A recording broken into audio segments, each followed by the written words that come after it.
অচিনাকি লোক বুলিয়ে কক, সন্দেহযুক্ত বাংলাদেশী বুলিয়ে কক, অবৈধ বাংলাদেশী বুলিয়ে কক, এই কথাটো সঁচা যে অসমত জনগাঁথনিৰ পৰিৱৰ্তন হৈছে। এই কথা সঁচা যে অসমৰ ট্ৰাইবেল বেল ব্লক সংৰক্ষিত বনাঞ্চল সত্ৰৰ মাটি আন চৰকাৰী মাটিত সন্দেহযুক্ত বাংলাদেশীৰ দপদপনি চলিছে। এই কথাটো সঁচা যে অসমৰ খিলঞ্জীয়া মানুহৰ হাতৰ পৰা ৰাজনৈতিক অধিকাৰ ক্ৰমশঃ নোহোৱা হৈ গৈ আছে।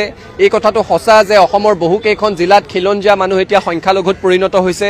এই কথাটো সঁচা যে আমাৰ অৰ্থনীতি, সংস্কৃতি, সমাজনীতি সকলোতে বিদেশী প্ৰব্ৰজনৰ খুব বেয়া প্ৰভাৱ পৰিছে। গতিকে চৰকাৰৰ দায়িত্বত থকাসকলে সংজ্ঞা সলনি কৰি থকাতকৈ চৰকাৰে যি পদক্ষেপ ল'ব লাগে সেই কাম কৰা উচিত। অবৈধ বিদেশী চিনাক্তকৰণৰ কাৰণে কোনে বাধা দিছে? চিনাক্ত কৰক, ভোটাৰ তালিকাৰ পৰা নাম কৰ্তন কৰক। তাৰ কাৰণে এনআৰচিখন শুদ্ধ হ'ব লাগিব। এনআৰচি শুদ্ধকৈ পুংখানুপুংখ পৰীক্ষাৰ কাৰণে উচ্চতম ন্যায়ালয়ত আবেদন দাখিল কৰক। এই কামসমূহ কৰিলেহে জাতিটো সুৰক্ষাৰ দিশত আগবাঢ়ি যাব। কেৱল ভাষণত জাতি সুৰক্ষিত নহয়। অচিনাকি লোক বুলিয়ে কক, সন্দেহযুক্ত বাংলাদেশী বুলিয়ে কক, অবৈধ বাংলাদেশী বুলিয়ে কক, অবৈধ বাংলাদেশী বুলিয়ে কক, যে অসমত জনগাঁথনিৰ পৰিৱৰ্তন হৈছে। এই কথা সঁচা যে অসমৰ ট্ৰাইবেল বেল, যে অসমৰ ট্ৰাইবেল বেল ব্লক সংৰক্ষিত সত্ৰৰ মাটি আন চৰকাৰী মাটিত সন্দেহযুক্ত বাংলাদেশীৰ এই কথাটো সঁচা যে অসমৰ খিলঞ্জীয়া মানুহৰ ৰাজনৈতিক অধিকাৰ ক্ৰমশঃ নোহোৱা হৈ গৈ আছে। অসমৰ বহুকেইখন জিলাত যে অসমৰ বহুকেইখন জিলাত খিলঞ্জীয়া মানুহ এতিয়া সংখ্যালঘুত পৰিণত হৈছে। এই কথাটো সঁচা যে আমাৰ অৰ্থনীতি সকলোতে বিদেশী প্ৰব্ৰজনৰ বিদেশী বেয়া প্ৰভাৱ পৰিছে, খুব বেয়া প্ৰভাৱ পৰিছে। দায়িত্বত গতিকে চৰকাৰৰ দায়িত্ব কৰি থকাসকলে সংজ্ঞা সলনি কৰি পদক্ষেপ ল'ব লাগে, সেই কাম কৰা উচিত।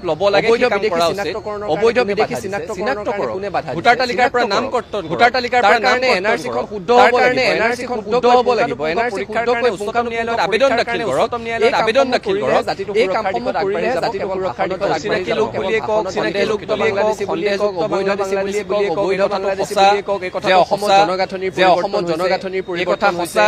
যে অসমৰ ট্ৰাইবেল বেল ব্লক সংৰক্ষিত বনাঞ্চল মাটি আন চৰকাৰী মাটি আন চৰকাৰী মাটিৰ দপদপনি বাংলাদেশীৰ দপদপনি কথাটো সঁচা যে অসমৰ খিলঞ্জীয়া মানুহৰ ৰাজনৈতিক অধিকাৰ ৰাজনৈতিক অধিকাৰ নোহোৱা হৈ গৈ আছে। যে অসমৰ সঁচা যে অসমৰ খিলঞ্জীয়া মানুহ এতিয়া সংখ্যালঘুত পৰিণত হৈছে।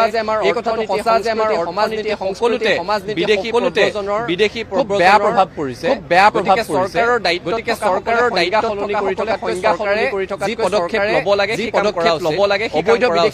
অবৈধ বিদেশী চিনাক্তকৰণৰ বাধা দিছে। ভোটাৰ তালিকাৰ পৰা নাম কৰ্তন, ভোটাৰ তালিকাৰ পৰা নাম কাৰণে এনআৰচি শুদ্ধ হ'ব লাগিব। আবেদন দাখিল কৰক। এই কাম কৰিলেহে এই কথা সঁচা যে অসমৰ ট্ৰাইবেল বেল ব্লক